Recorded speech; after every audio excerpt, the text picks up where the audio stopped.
Всем привет! Погода балует. Февраль у нас теплый, очень теплый, комфортный. И многие работы, которые планировала сделать в марте, начала делать уже в феврале. Мой сад южный находится в 7-й климатической зоне.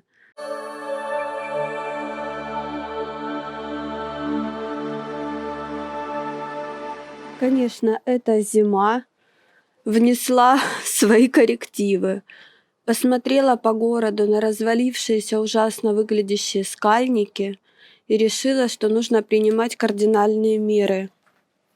Вот видите, это Blue Arrow, но он как-то за зиму так активно подрос, и ветки, сейчас покажу вам, вот прямо очень длинные ветки были у него. Вот, например, смотрите, то есть вот, да?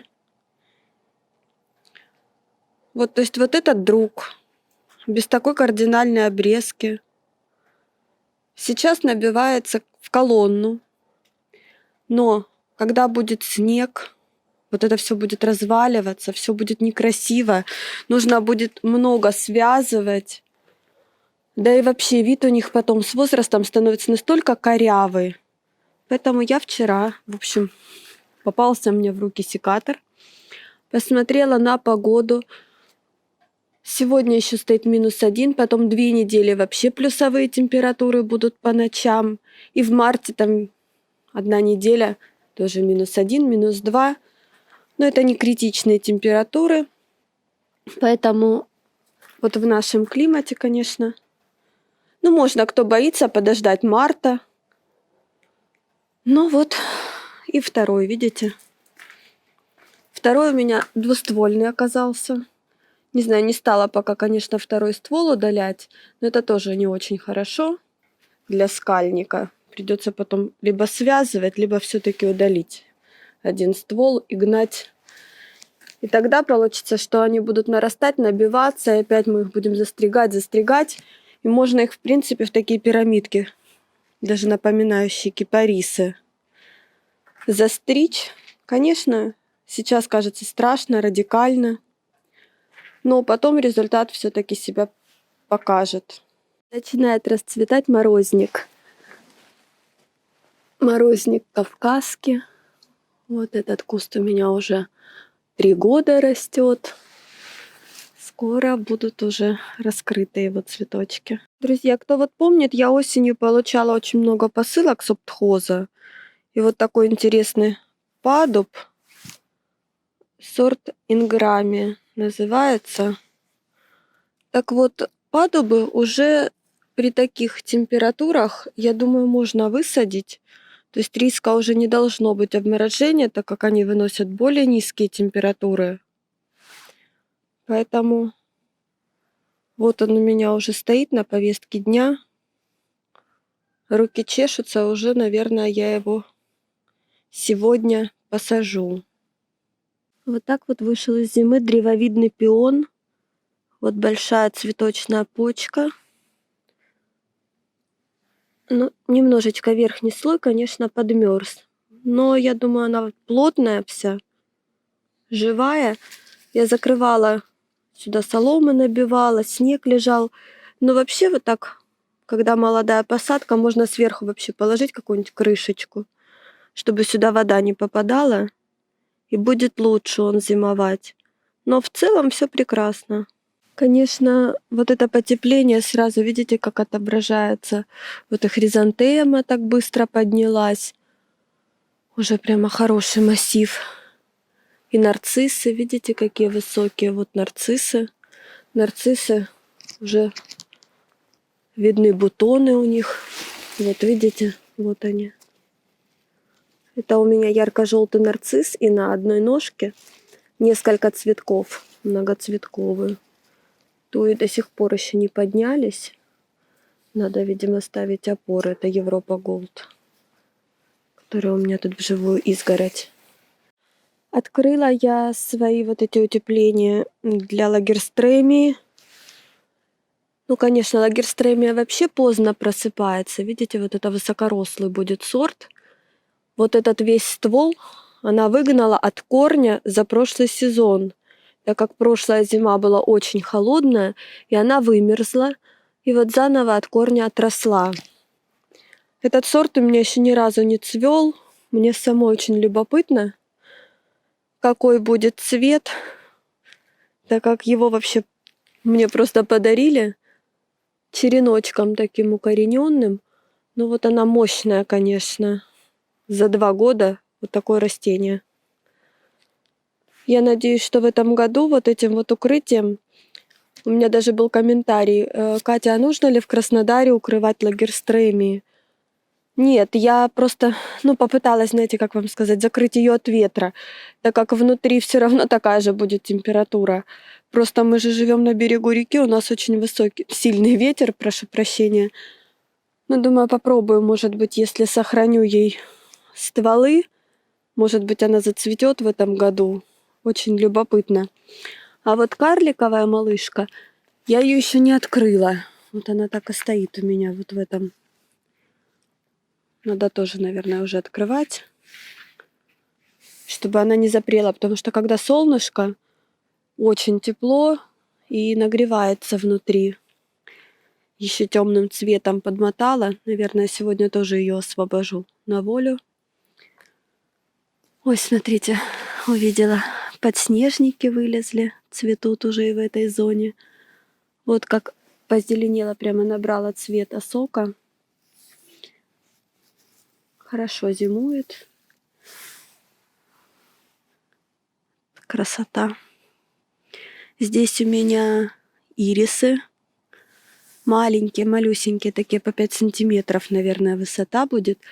Разного цвета, и желтые, и сиреневые. Все это будет красиво цвести. Гайлардия у меня карликовая. Еще одна осока. И вот уже здесь тоже всходят крокусы. И вот сюда я сажала красивые очень синие тюльпаны, попугайные.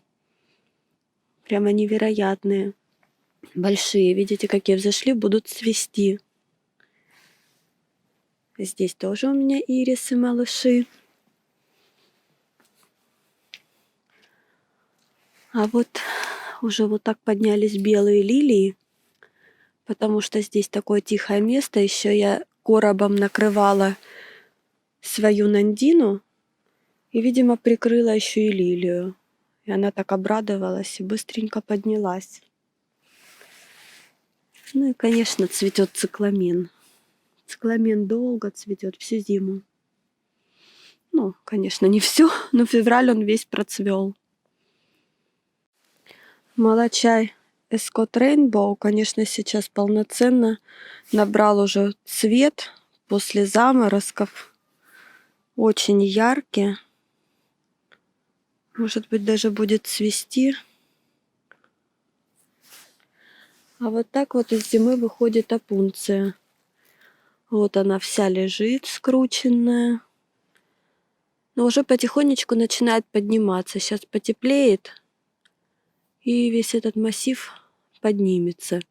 Но такая вот особенность, вот эти вот, когда ложатся, если какие-то отламываются элементы, они тут же укореняются. Вот эту зону буду переделывать. Буду убирать отсюда вот этот огромный куст шалфея. Очень он агрессирует, сильно разрастается, и не нравится мне, как он из зимы выходит, такой некрасивый.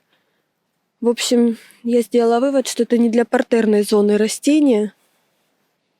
И если на самом видном месте красивый, мне нравился вот этот фиолетовый оттенок, но что-то все-таки слишком он разлапистый. Не супер, в общем. Буду убирать, на его место буду сажать фатинию. Был у меня еще комментарий по осокам. Я не стригу осоки. Вот смотрите, как хорошо вот этот сорт. К сожалению, я не знаю, как он правильно называется, потому что брала я его тоже в лето, брала просто осока было написано, и не помню я. По-моему, даже больше ничего. Но к чему говорю? Вот у нее, видите, чуть-чуть вот такие подсохшие кончики. При желании можно их укоротить. Но мне пока нравится, что она вот такая вот вся пышная. Поэтому если внешний вид не страдает, то и нет такого смысла. Но если прямо нравится и принципиально, можно немножечко обрезать. Вот сейчас покажу вот это пинисетум. Ну, тоже уже я его слегка обрезала. Остальные злаки сейчас покажу. Срезала уже под корень. Вот остался только этот куст пинисетума, но оставила его пока в декоративных целях. Потому что такой вот шарик лохматый, но шарик перекликается с этой осокой. Но уже тоже в ближайшее время, думаю, я его тоже подстригу. Еще по поводу вот стрижек. Сейчас показываю вам тую Дегрут Спайр. Так, сейчас обойду ее. Вот на этой туе вот отсюда отошла ветка и пошла практически во второй ствол. Была очень толстая. Вот она, видите? И ну практически до самой верхушки. Вот вчера я эту ветку тоже удалила. Обработала жидкой корой. Тоже был комментарий, где ее приобрести. Ну, вообще, в принципе, во всех садовых центрах. Жидкая кора, лак-бальзам. Я вот противник только садового вара. Такая вязкая, клейкая субстанция. Вот смотрите, видите, тоже ветки начинают отходить. Это узкоколоновидная туя, вот она поджимает их. И я тоже на днях ее всю выстригу. Вот эти веточки все укорочу. Чтобы она набивалась такой узкой колонной. У меня их две. Вот они такие, врата в сад. Может быть, узкими колоннами оставлю, как два кипариса, а может быть, спиральки потом сделаю или какой-то топиар. Ну, то есть они мне нужны набитые, узкие. И вот эту тоже буду вот так же выстригать. Вот видите, зима снегом развалила. Вот они, эти ветки. Вот их я и пристригу. Кипарис аризонский. Смотрите, как красиво. Вот пыльники у него какие. Прямо такие кремового цвета. Очень красиво смотрится, очень декоративно. Вот его шишечка. Цвет хвои, конечно, аризонца просто вообще невероятно голубой. Очень красивый. Но такой разлапистый, конечно. Хотя приобретала как фастигиатную форму его. Но вот в этом году тоже, я его в прошлом году прищипывала, в позапрошлом. Но очень быстрорастущее растение, быстрорастущий хвойник. Но за 2 года в 2 раза вырос точно. И, конечно, очень пышно набивается. Вот и снизу, и сверху, видите, вот прошлогоднее прищипывание. И вот такие веточки. Но кипарис буду прищипывать позже. Буду его прищипывать в марте, когда уже точно не будет возвратных заморозков, так как все-таки кипарис более южная культура. Не хочу, чтобы подмерзли у него кончики, могут пострадать, если все-таки мороз опустится после срезов. Ну, красавец. Видела такие вообще очень подходящие для всяких топиарных форм культура, так как он очень пластичный, очень быстро набивается. То есть можно при желании делать бонсай. Вот, видите, как ветки красиво сгибаются. То есть если вы хотите такими лапками, облачками, тоже можно формировать. Можно его подстригать, и он будет в такую колонну набиваться, такую жирненькую, правда. Можно красивым конусом сделать. Единственное, что если его совсем на волю отпустить, он развалится. Будет такой лохматый. Ну, красивый, но не для небольших садов. Поэтому лучше сразу с молоду все сдерживать в росте. Все пристригать, и оно будет более густое и не будет ломаться так от снега, как в этом году. Все дни, вот пока сухо стоит, чищу сад, чищу, не могу вычистить. Кажется, такой сад маленький, но когда начинаешь чистить, ну какие-то просто гектары и плантации, не кончается. Вот еще смотрю, листья пропустила. Все дочищаем и дочищаем. А вот фиалка с черным листом выгнала бутончики. Так виолы вышли из зимы, которые я с осени посадила. И очень много тоже бутонов заложили. Скоро начнется обильное цветение. Фатиния тоже, видите, сколько почек. Вот холодно, но она продолжает расти. Почки даже распускает. У меня в парнике, которые зимуют поздние, они вообще подросли сантиметра на 3-4. Но и в грунте тоже продолжает расти фатиния. Вот эту плошку с суккулентами делала прошлой весной. И саму плошку тоже делала сама. Из цемента. Вот я вам показываю, она зимовала. Здесь под открытым небом, под дождями, под морозами.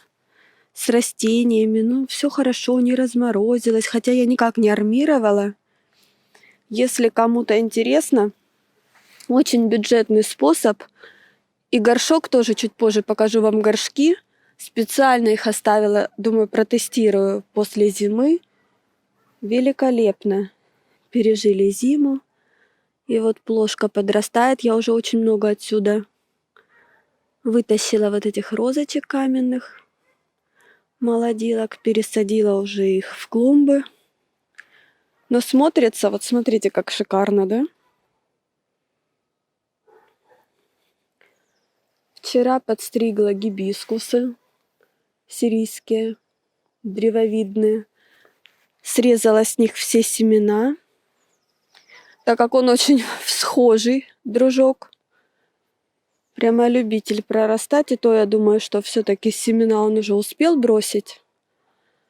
Но когда мы их пристригаем, мы кущение, конечно, стимулируем, значит, будет лучше цветение.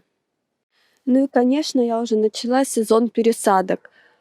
Так как погода позволяет, и растения, которые мы сейчас хотим, допустим, перевалить с одного места на другое, прямо самое время. Вот здесь у меня растут можжевельнички, растет можжевельничек Gold Tip, чешуйчатый. И вот сюда же я пересадила мэри. Вот у меня получилась такая группа. Здесь у меня кедр ливанский, Glauca pendula. И вот два таких можжевельничка. Они разные, но по структуре похожи, и у обоих будет желтый прирост молодой. Они очень симпатичные, гармоничные. Вообще красиво, когда растения смотрятся группами. 2-3 одинаковых. Очень симпатично. А вот здесь сзади магнолия у меня растет. Но я не знаю ее сорт тоже. Черенком мне ее придарили, когда много покупала на рынке. И мне ее так в презент. Вторая зима. Я предполагаю, смотрела много обзоров. В Майкопе растет большая магнолия грандифлора, которой уже, наверное, не знаю, около 30 лет. Цветет, я поняла, недалеко от университета. И есть предположение, что это такой же сорт, очень похож лист. Лист с этой стороны белый, не опушенный. У той магнолии тоже такая вот особенность. Красивая. Зимует хорошо, хорошо прирастает. Сейчас отойду, вам покажу. В общем, когда она разрастется, это будет такое большое дерево. Веточки будут сюда, а можжевельники, они невысокие. Вот этот вообще будет около 70, наверное, сантиметров. Мэри будет повыше, около 1,5 метров. И получится такая красивая группа. Продолжают цвести подснежники. Мой фипогончик. Такая. Красиво, кстати, сочетаются подснежники и афипогон. Нужно добавить сюда еще афипогона. И буду пересаживать отсюда вот перезимовавшую вербену бонарскую. Так, сразу приношу извинения, если слышно. Это уже не звуки природы, это у соседей хаски воют. Поэтому навряд ли я смогу этот звук убрать. Кстати, пересадила еще сюда с открытым корнем бересклет крылатый, у меня сорт компактус. Вот он очень интересно нарастает. Сюда буду еще подсаживать клен гарнет. В общем, есть такие мысли, либо его потом сделаю на штамбе. Видите, как он хорошо формируется. Может быть, даже сделаю из него бонсай. Ветки красивые загинаются. Вообще у него такая интересная кора. Такая, как квадратные веточки. И сюда же, в эту зону, пересадила сосну. Беднягу уже, я не знаю, 100 000 раз ее пересаживала. Сосна Гринтауэр. Ну, достала. Корневая отличная у нее, все хорошо. И вот здесь будет зона. Будет вот на этом месте еще расти клен гарнет. Он невысокий. И получится, будет сочетание клен, сосна. И такой ярко-зеленый будет все лето стоять бересклетик. И все это будет в тени под линкоранской акацией летний шоколад. Акацию тоже открыла. Вот пока открывала, даже чуть-чуть повредила кору. Все живое. Все перезимовало. Линкоранки в этом году не подмерзли. Ну вот я его полностью раскрыла, но от ветра оставила. Еще немножечко подержу. В конце февраля уже сниму. И сейчас покажу вам. Кто смотрит канал, тот понимает, какую я вам сейчас показываю тую. Вот когда начинала сад формировать, купила на рынке тую. Ну, как здесь называют, туя книжка, которая так весьма крупными размерами обладает. Вот, в общем, вчера я ее оштамбила. Убрала все нижние ветки, так как подруга начала разваливаться. Были у меня разные мысли, и подвой сделать, попробовать. И были мысли попробовать ее сформировать штамбовой. В общем, макушку пока не трогала, потому что не знаю, может быть, я буду еще убирать нижние ветки, делать ее выше. В общем, обрезала ее радикально прямо. Все замазала тоже жидкой корой. Ветки все укоротила, пристригла ее. И хочу посмотреть сейчас, как она в течение сезона начнет нарастать. Сразу столько места освободилось. Может быть, у меня получится вот придать ей интересную форму. Такой будет высокий. Не знаю, может быть, каплей, может быть, таким конусом. Может быть, все-таки уберу макушку, буду шаром ее формировать. Но пока не трогаю, потому что не определилась сама с высотой. Начинаю загущать. В общем, такая получилась кардинальная обрезка. Вот пересадила тоже тую. Здесь росла рядом, потому что приобретала как шаровидную. И вот она формирует себя, конечно, колоновидной туей, поэтому ушла к забору. Здесь у меня мушмула германская. И как раз будет такая свечечка, туечка. И сразу у меня освободилось место. Почему люблю растения на штамбе? Потому что, конечно, можно обсаживать вокруг, добавлять растения какие-то. А растения у меня уже заказаны и отложены. Просили сделать обзоры, показать еще садовые центры. Вот собираюсь. Не знаю еще точно в какой день, но поеду, потому что весна же на носу, уже идей много новых, свежих. Уже придумала интересные растения, нашла их и отложила. И обязательно, конечно же, вам покажу. И вот одно из них я буду подсаживать вот сюда, как раз к этой туе. Вот так из зимы аир вышел. И бронзовая осока. Осока вот эта у меня росла много лет и дала деток, видимо, семенами посеялась. И вот это вот уже растение, это то, что я из деток этих откопала, отсадила. И она буквально за 1,5 года уже такой хороший кустик сформировала.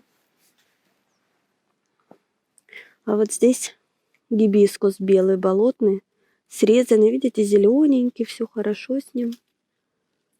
Но гибискусы поздно просыпаются. А вот в этой зоне подсаживала с осени, рассказывала вам, много подсаживала крокусов сюда, тюльпанов.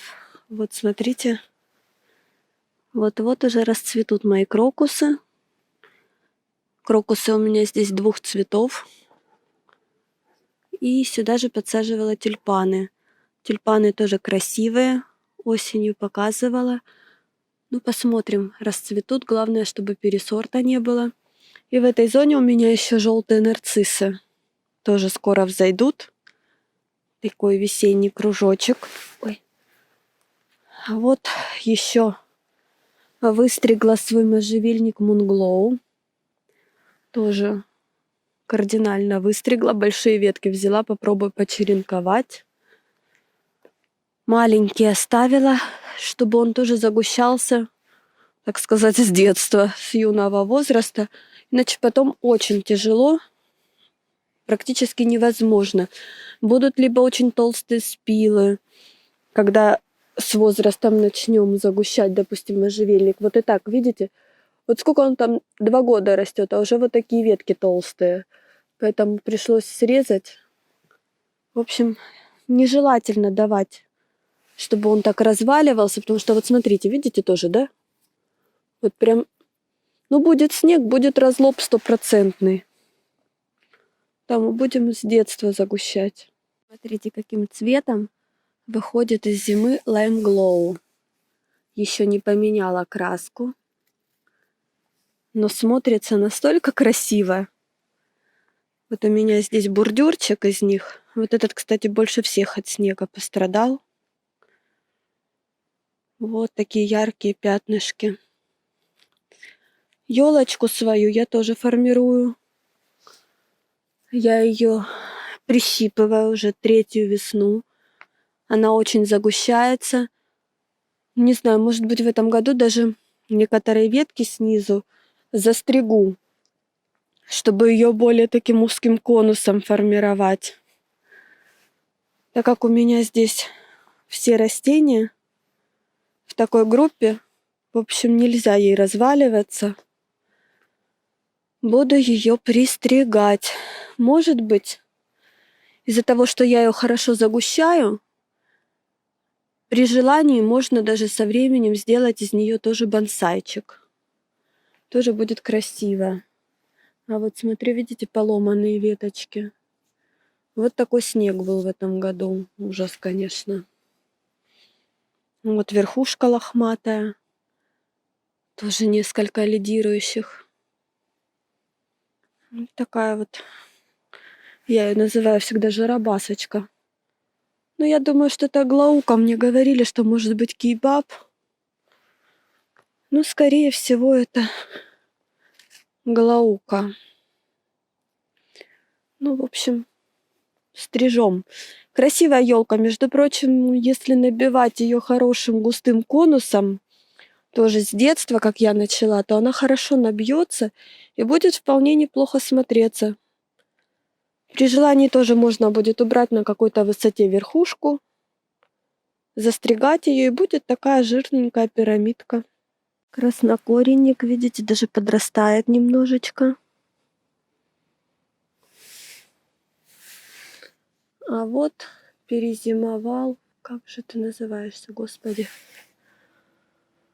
Ой. Вот вылетел из головы и все. Синим цветет, кустик набивается. Ну, вы, наверное, поняли, ладно. Если нет, вспомню, скажу. Посадила здесь просто зеленую форму, а вот здесь варигатную с желтой листвой. И еще один на берегу. Господи, да что ж такое вылетело так из головы. Ну, в общем, буду застригать тоже такие шарики. Будет добавлять мне здесь синего цветения. У меня здесь еще в этой зоне 2 клематиса растет, синяя птица, которые тоже такие кустовые, по земле плетутся. И здесь у меня еще борщевиколистный клематис вот здесь. То есть такая должна быть синяя зона. синим будет цвести. И желтые можжевельники. Можжевельник Спрингбанк скальный. Тоже вчера подстригла. И тоже, видите, какие у него уже толстенькие срезы. В общем, красивый цвет у можжевельника такой. После зимы, видите, сизоватый. Сизоватый, сероватый, наверное, голубоватый, но прикольный. И вот здесь мой кедр гималайский. Такой паучок развалился, огромный, конечно, я знаю, это большое растение. Елку застригу, макушку уберу, будет конус. Мунглоу тоже. Снейк такая хаотичная снежинка на штамбике. Бушлейс тоже будет 2 метра. У нее будет диаметр, и она не очень высокая. В общем, такая голубая зона. Здесь гинго вокруг. Со временем, когда он уже нарастет, я хочу поставить круглую лавочку. И получится такая голубая зона, как комнатка такая будет закрытая. И кедр. Ну, кедр, конечно, будет большой. Но мы ему разрешим. Он единственный будет у нас тут выбиваться. Ну, снейк тоже будет такая довольно широкая, но узкая. Ну, такая хвойная зона. Может быть, конечно, если у кедра веточки какие-то придется пристричь. Но вообще, когда кедр сажала как эксперимент, будет ли он у меня расти. Переживала, что холодно, что ветрено. Хозпостройки еще не было. Потом, когда хозпостройка появилась, вот думаю, хорошо, как раз ветер ему прикроет. Но растет он на ура. Посмотрим, каким он вырастет, какие будут дальше зимы.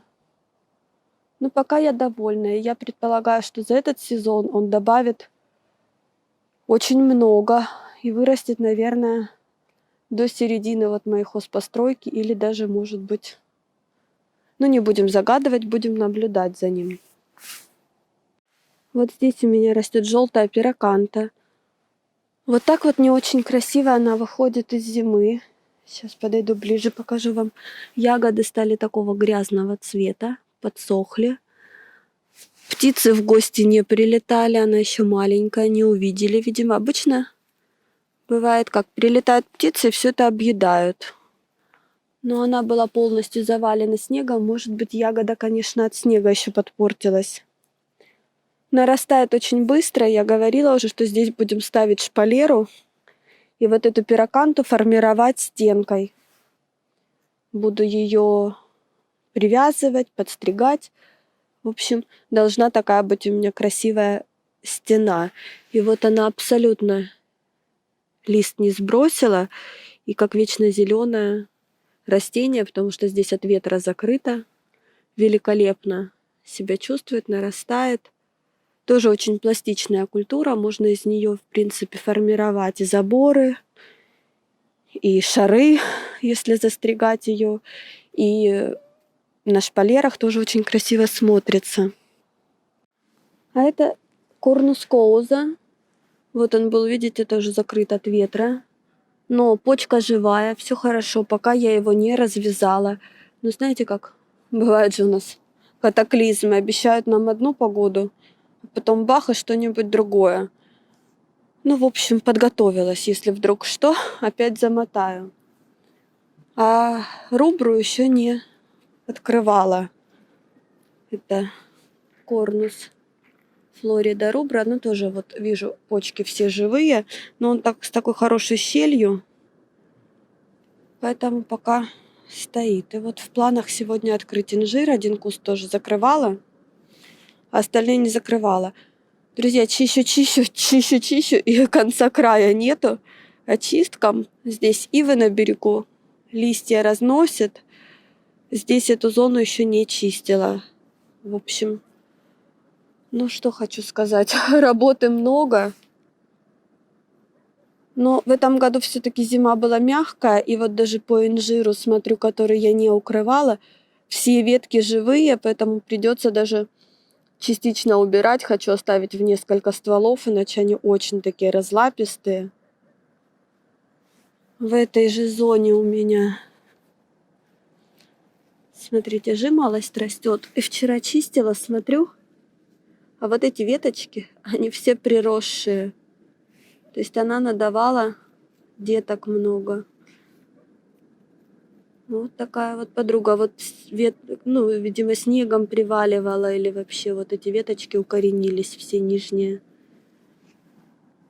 Но частично ведет себя из-за того, что растет у меня на холоде, на берегу, она как полулистопадная. Она уже второй год так частично обсыпается, но весной выпускает много новых листиков, и все прекрасно. А вот здесь, кто помнит, сажала прям карликовый пузыреплодничек. Слава богу, его снегом не раскурочило, все живое, почечка красненькая. А вот этот вот поломала мне одну ветку. Это пузыреплодник, тоже чернолистный такой. Но этот средний, вон почки валяются вокруг. Его подразбила. И вот здесь еще маленькая такая у меня карликовая будлея. Вот она. Ее сломала прям пополам снегом. Вот так вот пережили снег моей посадки. Плосковеточник тоже, конечно, раскидала снегом. Сейчас какое-то время пройдет, он восстановит свою форму. В общем, пошли мы с Зизиком работать. Работы еще по саду немерено, пока погода позволяет. Будем трудиться. А вот осенью еще сажала бересклет Форчуна. Мне потом подсказывали, что это сорт Блонди. Красивый сорт. Хорошо перезимовал, хорошая почечка. В общем, вот этот кустик еще ярче. Здесь у меня вокруг ленкоранки должен образоваться такой шар из этого бересклета. Будет яркой такой подсветочкой. Вот так вот, друзья. Так что всем добра, мира, весны. Трудимся. Весной уже прямо пахнет в воздухе. Конечно, теплый февраль. Что всем здоровья и до встречи в саду, друзья.